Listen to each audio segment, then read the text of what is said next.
Grandma used to say, "You don't need money to be rich."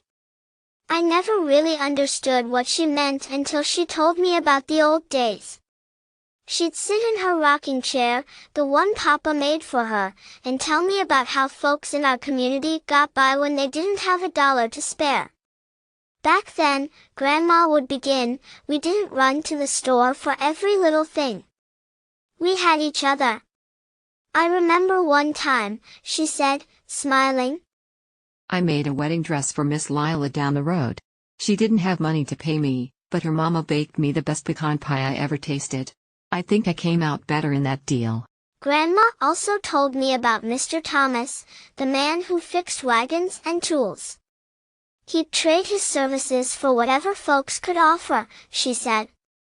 One summer, I gave him a quilt to keep him warm in the winter, and he fixed the broken axle on your Uncle Joe's wagon. That quilt got passed down and kept his whole family snug for years.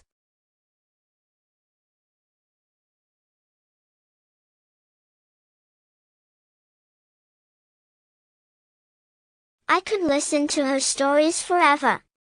She'd talk about the kids back then, too, like little Annie, who would run errands for neighbors.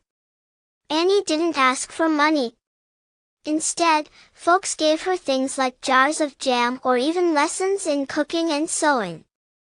Grandma said Annie grew up knowing how to do just about everything. One story always made me laugh. Grandma said Mr. Henry, the blacksmith, once traded a bucket of nails for one of Mrs. Ruthie's apple pies.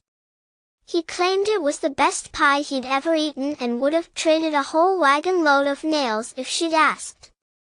Ooh, that was the best apple pie. Grandma said the bartering system wasn't just about trading things, it was about people helping each other. When Mrs. Pearl's house caught fire, we all pitched in, she said.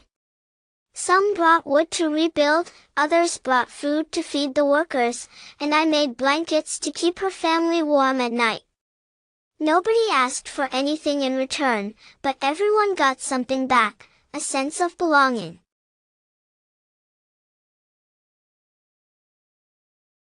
Grandma had a way with her hands.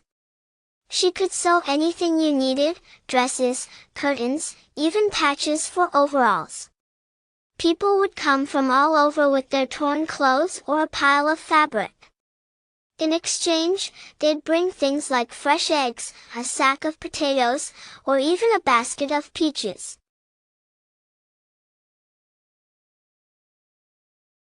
Now, every time I help Mama in the garden or run to take fresh bread to our neighbor, Mrs. Jackson, I think about Grandma's stories. Maybe that's what she meant when she said we didn't need money to be rich. We had each other, and that was enough.